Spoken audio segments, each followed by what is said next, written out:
Sacha Lord is Manchester's nighttime czar. He also runs a warehouse project and the Park Life Festival. In the past few years, he's been one of the key players in the city and the region's drive to be one of the main entertainment and cultural centres of the whole of Europe. The virus has hit Manchester, like most cities, for six, but Sacha Lord maintains a unique and positive vision of the future of Manchester, as he details here. Okay, so it's John Robb here, interviewing Sacha Lord, the nightlife czar of Manchester. What we talk about here initially is the impacts that the virus has had on nightlife as well. It's completely flatlined, I guess. I mean, as somebody who's completely central to nightlife in Manchester, what's your take on the current situation?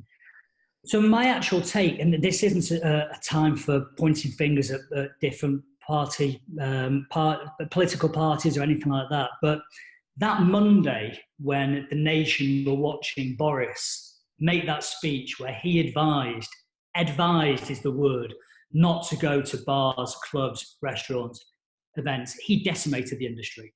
That was it. He absolutely decimated it because all the bars, restaurants were still open the next day. They were fully staffed, fully stocked. No one was going. The bills were still coming in. So it was ill thought out. I know the virus was coming, but I honestly think they could have sat back for another 48 hours and come up with a huge rescue package. And what they should have done, in my opinion, is said, right, as an immediate effect, they're closed. However, what we are going to do is A, B, C, D, E, F, G, to help the hospitality industry through it. And some of the stuff they've done, John, actually has been quite good in terms of business rates, VAT holidays, but they've not thought it through properly. And I know many, many people who've fallen through the cracks, and they're on universal credit. And I'm not going to mention his name, but one guy who I really totally respect, he's been my sound engineer since 2006, since the start of Warehouse Project. And whenever Massive Attack go on tour, he does the sound for them. When the Prodigy were on tour, he did the sound for them. He's now working in Tesco stacking shelves, and it's people are adapting. I mean, stories like that are really touching me. The times are bad and people are just doing what they can to get through it.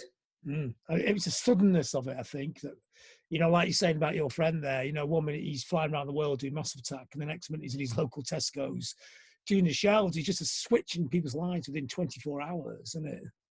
It is. And for me, personally, I was a little bit in shock, actually, for a week. I wasn't depressed or anything, but I was walking around the house and I was trying to take it all in my head that that's it, the industry's finished.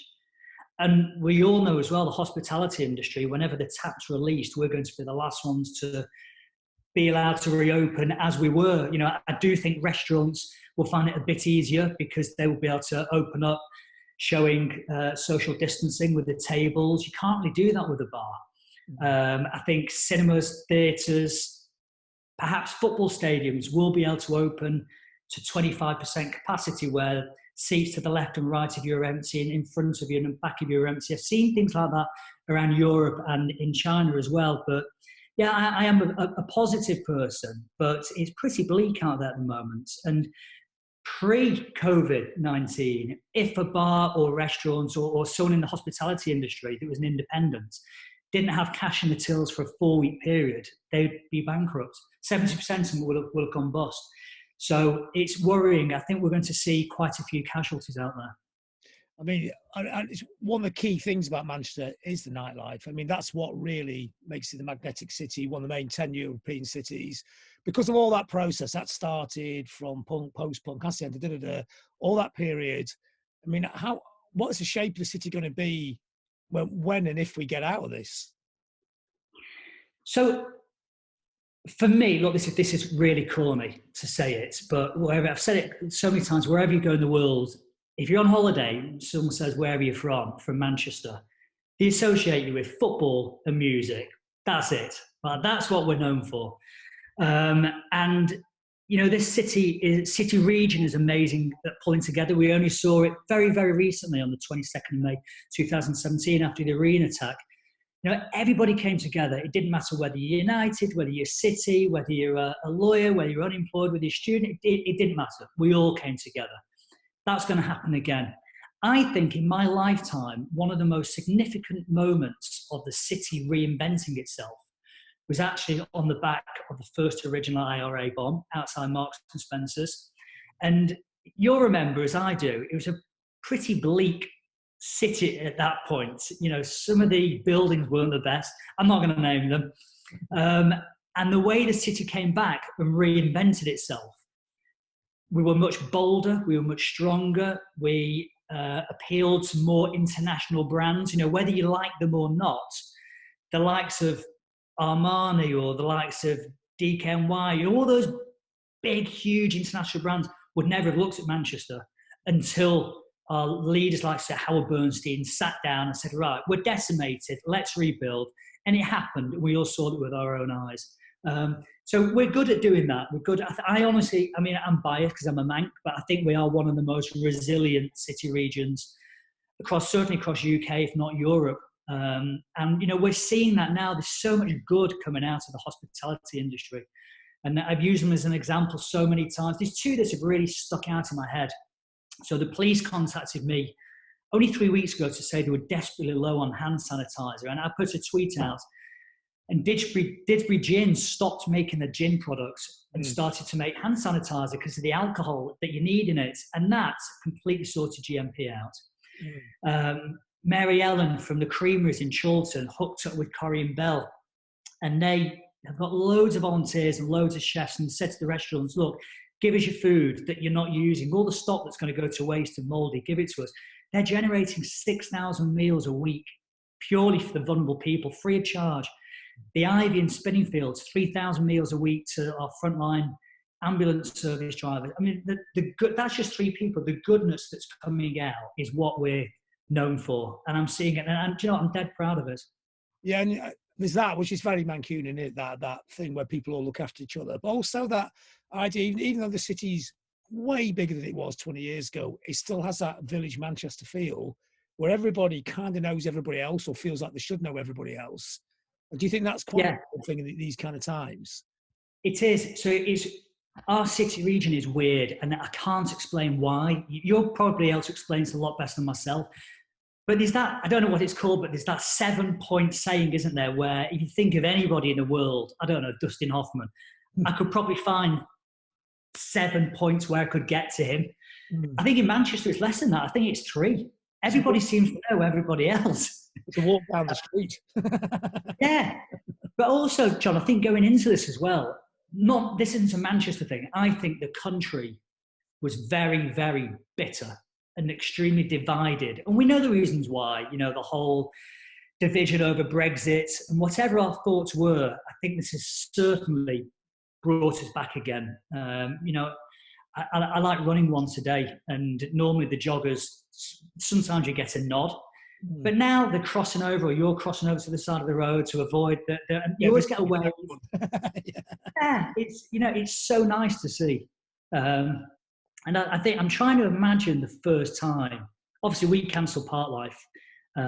We cancelled the Wales Project shows, the smaller shows that were happening. But I'm trying to get my head around the first time, personally, me, I'm talking selfishly now, when I put an event on, and when people turn up and they've not seen their mates for possibly weeks or months, you know, and they're there and they can physically touch them and hug them, and it's just going to be amazing. It's going to be such an amazing party. It'll be very surreal, but I can't wait, and it will happen. I mean, it's a beautiful vision, but how are we going to get there? I mean, obviously you work very closely with Andy Burnham. You work very closely with a lot of people who help run the city and make the policy and the ideas.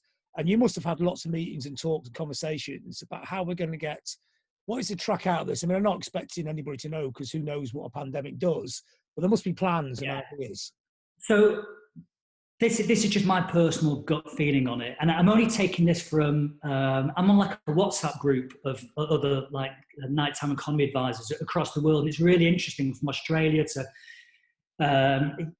Austria to Amsterdam. You know, I think there's about 38 people in total, and you can see the way it started in China and spread across Europe, and it's now hitting the States hard. And I'm hearing the word recovery quite a lot, which is really promising. just to reiterate, I think hospitality will be at the tail end of that. So my gut feeling's telling me mid to third week in May, we will see some sort of return to the offices. Skeleton staff, maybe on a rotated system, we might have to wear PPE. And that's only if it's essential that you have to return. I mean, we've all got used to working in this way now anyway.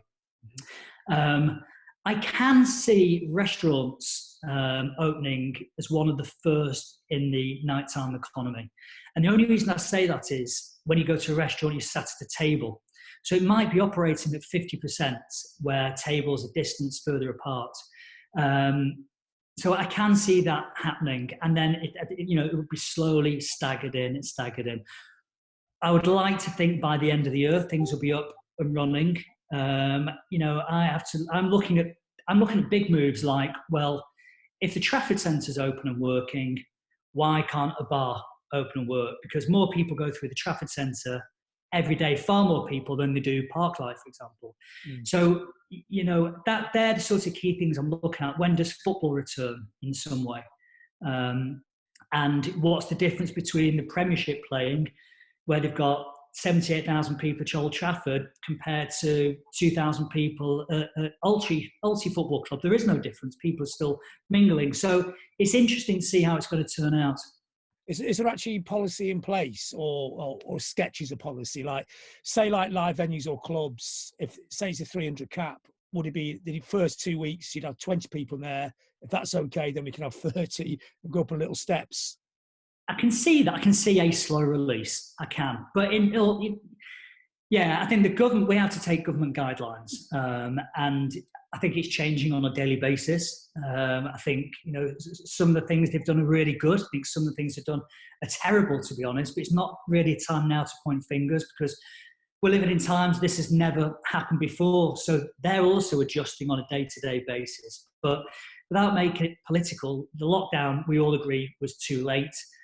They knew they should have had PPE in place. They were too late with that. There are many things that they've been far too slow on. It's changing on a day-to-day basis. But I think you're right. But then, in my head, if Night and Day, for example, opens with a 100-cap venue and you allow 30 people in, are those 30 people honestly going to enjoy a gig stood 2 meters apart? And the answer is no, they're not. They're going to run to the front and have a good time.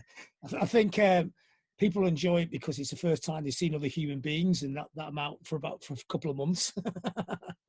Yeah. It's weird, actually. I was watching a film last night, and there was a scene in the film where they were all sat in a busy restaurant, and I was like, oh, that's a bit scary.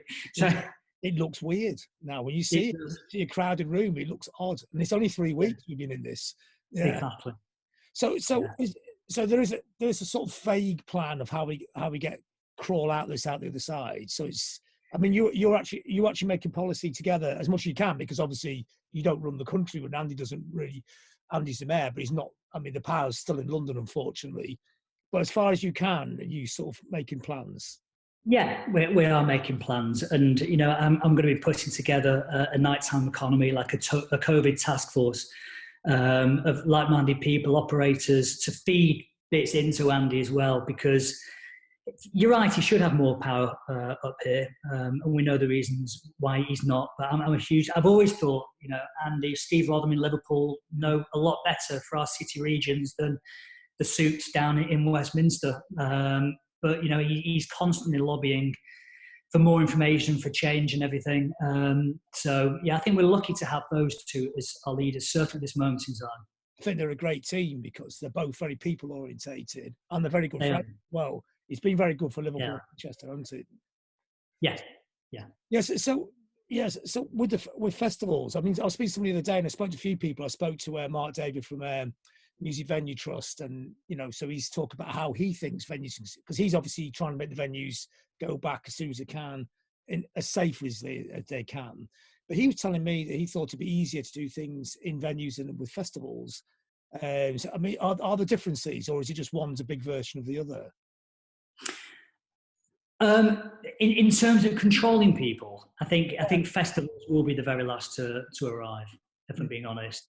If you think about Yeah, I mean, certainly I'd expect clubs of an average capacity to open well before festivals arrive. I mean, what I am seeing across other countries are bans on mass gatherings over 5,000 people. So that's the sort of number, the slow release number that they seem to be looking at. I keep hearing the number 500 here in the UK, but no one's actually said where that's come from yet. That's what I'm seeing in other countries, 5,000. Do you find with other countries, when you speak to other people, nighttime czars and other cities like Berlin or whatever, do you find that they're dealing with situations that are a bit more organised or a bit more structured to them? Because, I mean, obviously, we're all reading about the way Merkel's dealt with this in Germany so far. She's played a blinder. I mean, who knows what happens next? And is that a truism for your equivalent in Berlin? Are they saying, oh, it's okay here because we get solid information? Or is it chaos there as well? No, it's certainly not okay. But the support that they've had from their government. I'm not just talking about techno clubs and things like that, which my counterpart is part of the techno club, but culture across the board. They've had immense support, which is far, far better than what we've had from a government level. It does feel that, we're slightly neglected and forgotten about. We're not that important, but ultimately nighttime economy is the fifth biggest industry in the whole of the UK. In Greater Manchester alone, we employ 414,000 people.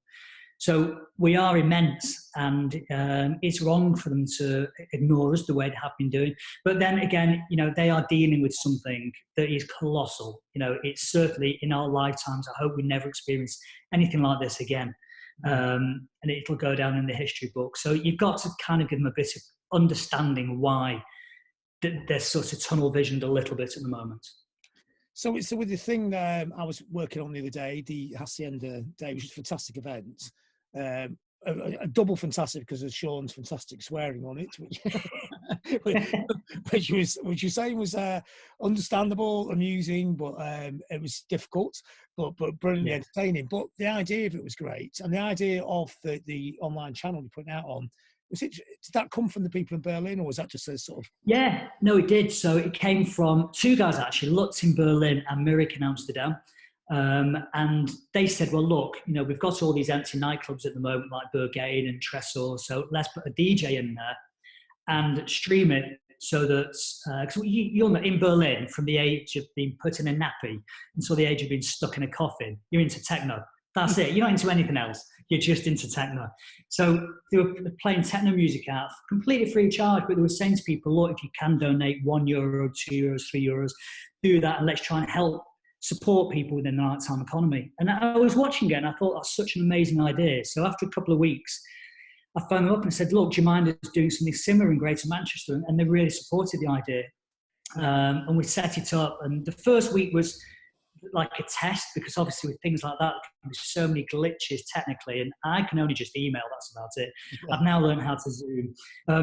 But we did it, and I think something really special. Week 2 was the Hacienda event. So when you hear the name Hacienda, it always brings a smile to everybody's face.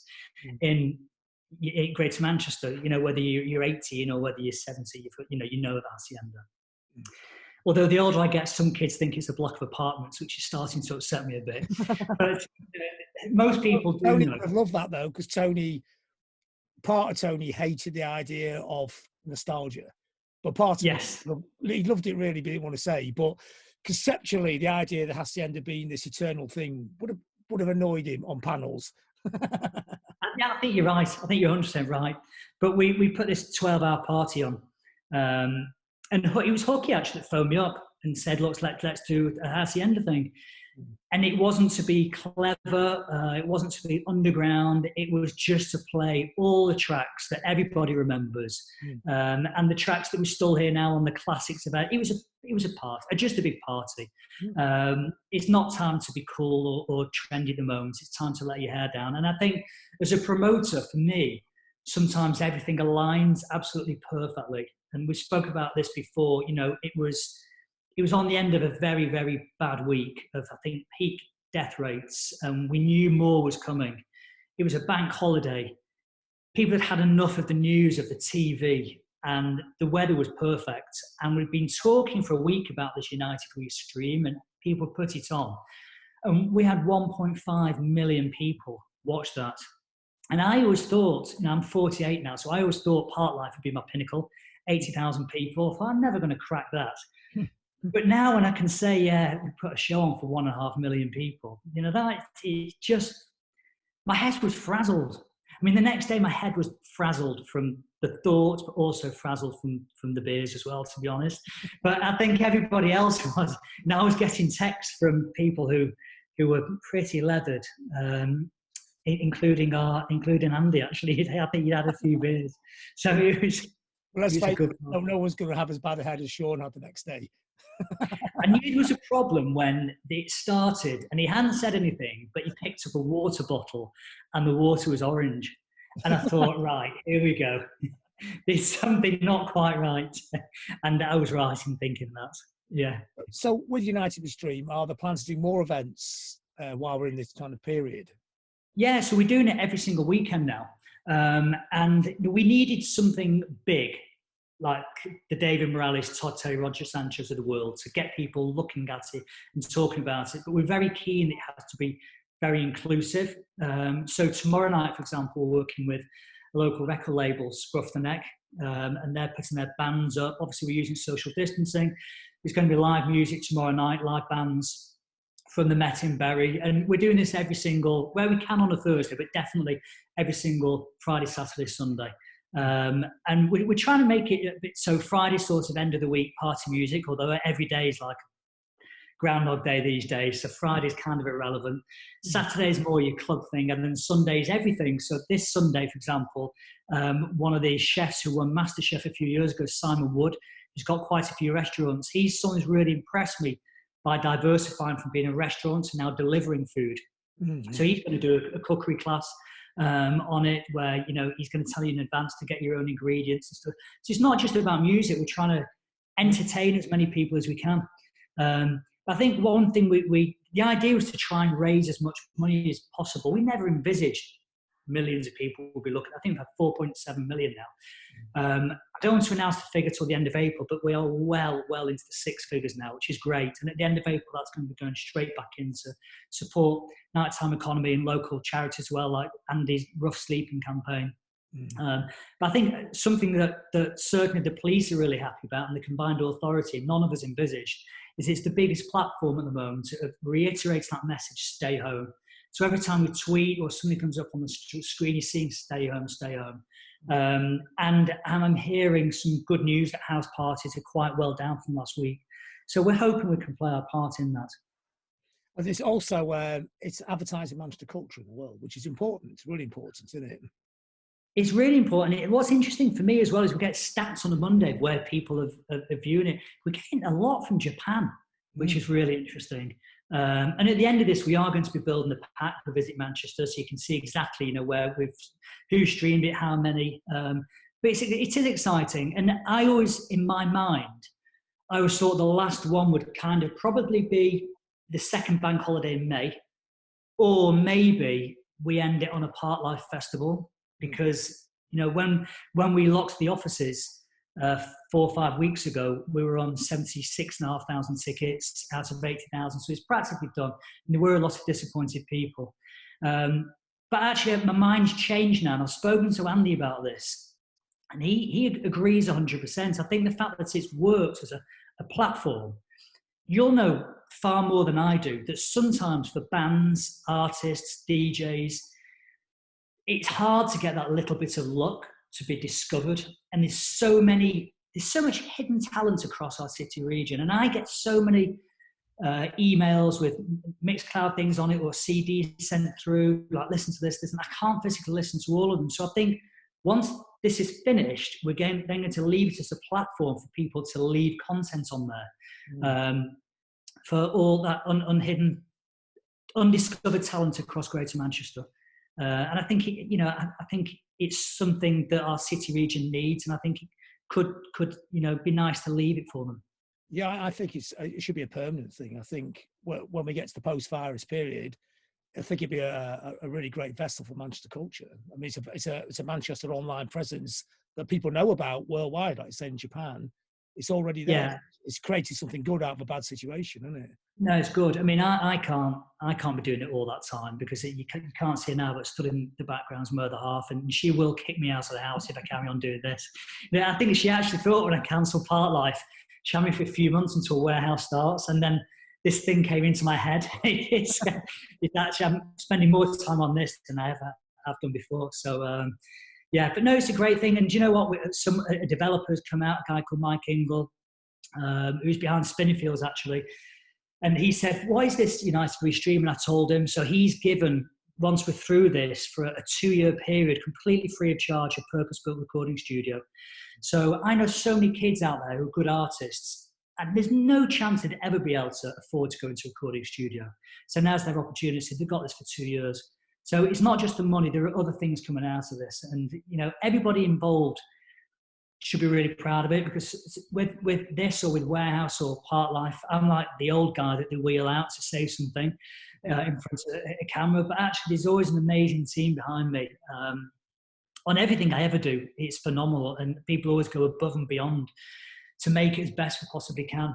So there's a huge team behind this. And, they deserve the recognition far more than I do. Speaking of futures, I mean, there's a lot of debate what the post-virus world is going to be like. I think because everyone's getting a little bit dizzy, people think the world's going to be far better and we won't have certain terrible leaders anymore in certain other countries, etc. Maybe this is a time of women leaders, the empathetic leaders, but I'm a bit more cynical than that. I think the two halves will still be arguing like mad. But do you think this is an opportunity, say in Manchester, where we could actually make something? There's a lot of good work being done in Manchester for the last 20 years, and you talked about the bomb before and how that was used as an opportunity to improve the city. Can this be a similar sort of opportunity to make an even more golden future in our region? Yeah, I think we've seen some really good people stand out who I've mentioned, and I think when that slow release happens. So if I go back to something I'll never forget the rest of my life, the arena attack, obviously 22nd of May 2017. We had the One Love event after that, a couple of weeks after, or 10 days after, which was fantastic. The whole world were looking at global icons sat singing on the stage, the likes of Miley Cyrus, Justin Bieber, whether you like them or not. They're not my cup of tea, but, the whole world tuned in, and we were the week after. And I wanted to do something really local, really Manchester-based. So we did a tribute where we got all the first responders on stage, the paramedics, emergency services, the police, taxi drivers who played a really important role, hoteliers who were opening up the doors. We know the stories. We got them all on stage, and by pure coincidence, that year our headliner was 1975. So Matty Healy came out, and Andy did his speech, and you could hear a pin drop during that moment. And for me, that was the best Part Life we've ever had. It will never get better than that, because at every single festival you go to, there are always pockets where you go and the crowd's just not that, it's a little bit unstable, a bit of tension. But that year, 80,000 people were there for the party, and to see the friends and to hug each other, appreciate each other, people having selfies with the police on the way in. It was incredible. I think we're going to experience that on the slow release. However, I am with you. I'm more cynical than that. I don't know whether it'll last that long, to be honest. I would love it to last that long, especially in Greater Manchester. But, we were all so sad to see what happened when the press very recently destroyed Caroline Flack. And, for a week, everybody was, love each other. And there's a week later, everybody was destroying each other again. So I would really, really like to think it will change us. But I think after a period of time, we'll all be pointing at Tommy Robinson and hating each other again. I mean, is there a vision when you sort of talk to people like Andy Bergen, etc., of, of course there's a post-virus vision and how we're going to get back to some semblance of, it's going to be new normal. We're not going to go back to where we were. We're going to be in a different place. But is there a vision of making a better, a more positive, better place than it was before? Trying to get a win out of a lose. Yeah, so I think at the moment our pollution rates are well down because no one's driving. Now I'm seeing some. As a jogger, you must have noticed the air is freakishly clean. I mean, I've not had my winter cough for weeks, which is odd in the current Yes. situation. No, it's great. And I'm seeing some incredible pictures all over Greater Manchester. But for a couple of years, some local councils in Piccadilly actually have been wanting to pedestrianise some streets in the Northern Quarter, which I always thought made sense. I really did and couldn't understand the reasons why. But I think now everybody is saying, yeah, we need to have fewer cars on the road. We need to have more pedestrianised areas. So some good will come out of this. And I do know that both Andy Burnham and Steve Rotherham are working hard together at seeing how Manchester and Liverpool can come out better of this. I mean, I'd like to think Manchester comes out better than Liverpool, whatever. But that's just the rivalry in me. I'm from Blackpool, so I'm in the middle. So I like to see the two cities together because I think it's a powerhouse, and a proper powerhouse, not a Tory phrase, but a real one. Yeah. Yeah. So in terms of nighttime economy, what's the part that you're going to play in this? You know, this. I mean, you're a very positive person, and I like that positivity. So, what part does the nighttime economy play in this kind of hopeful version of a post-virus Manchester? Yeah, so I'm building this task force now that was only agreed today, actually. So that's going to probably be finished by the end of this week. What's going on now, Wednesday? So yeah, by the end of Friday.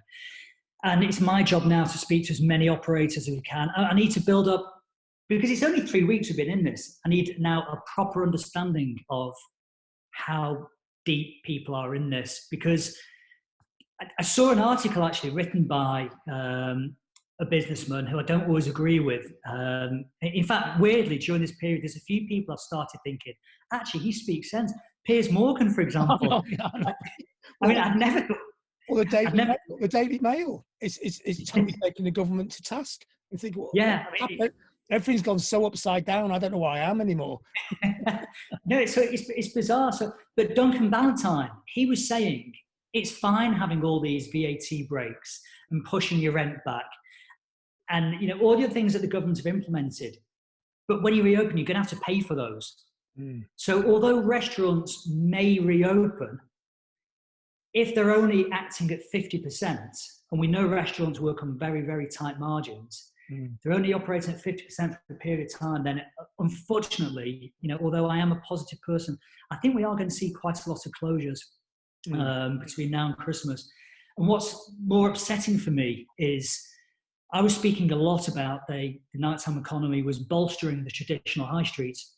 And I always used Altrincham as an example. So as a kid, I was born in Altrincham, and I saw how the Trafford Centre closed Altrincham literally overnight. And it was one of the worst boarded up town centres in the whole of the UK.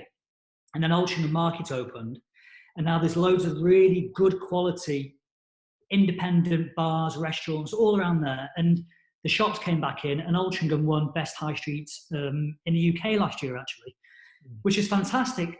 But if the nighttime economy was propping up those streets and the nighttime economy is now decimated, what sort of knock-on effect is it going to have with the rest of the retail? So I think we're in for some real horror stories, I really do. But in Greater Manchester, we are extremely resilient, and we've shown that over the last 20 years. Is it just a matter of people just scaling down? Is it just making it possible for people to exist in a city centre which is not too expensive? Because I mean, really, we can't bear to have a city centre where everything's boarded up. That's just not what that's no, the 70s.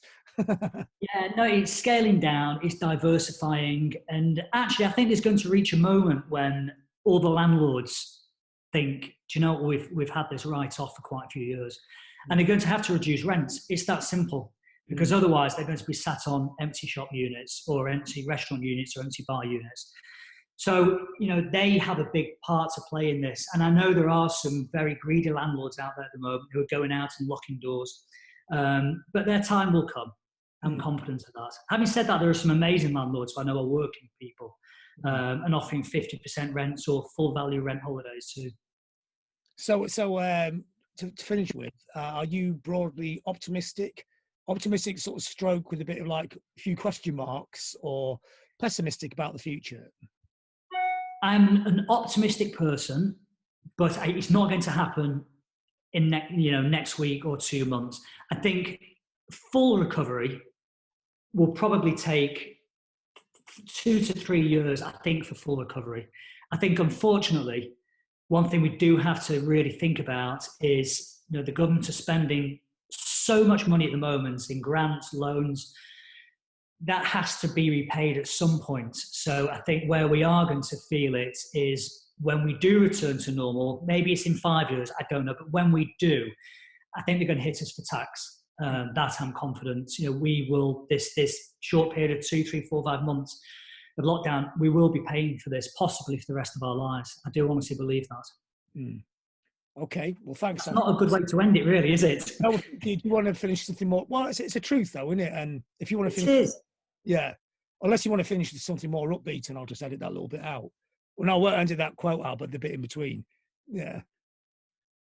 There's nothing upbeat. I said there's one thing I will tell you that I've never told you this before. So when I moved into when I finished Sankey's in 2006.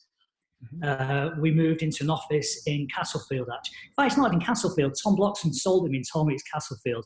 It's not, it's Hume. I still call it Castlefield now. And it's Burton Place next to Timber Wharf.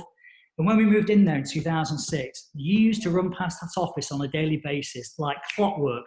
And we used to call it John Robb time. It was literally in a half-an-hour period every single day. Yeah, there you go, it's John Robb time. That's because I go to the Wide Club just round the corner. So that's my little run around Castlefield. Of course, you can't now because we talk about the venues coming back. God knows when the gyms are coming back. That's a big one. Yeah. Although I've been reading China and they've opened some of them, but is it like 3 people allowed in and there's about 4 people just washing everything down all the time?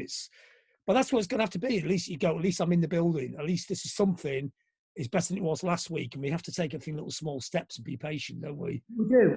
And I think psychologically, the fact that a few people can go into the gym is a start. I do worry a lot about people's mental health being locked up. I'm lucky, I've got a garden. I was at Media City the other day doing something, and I was looking at a block of apartments that actually didn't even have balconies. I was thinking, wow, that must be pretty horrific if you're stuck in there for people, especially for a long period of time. I'm on the 8th. Yeah, the 8th floor, and you can see the sun beaming outside. Right now, yeah. Yeah, but when all these stories are coming out about people in parks, I could understand. I mean, don't get me wrong. There was a lot of people. 90% of the people were doing it because they're idiots, but there were 10% actually. I could totally empathise why they were in that park.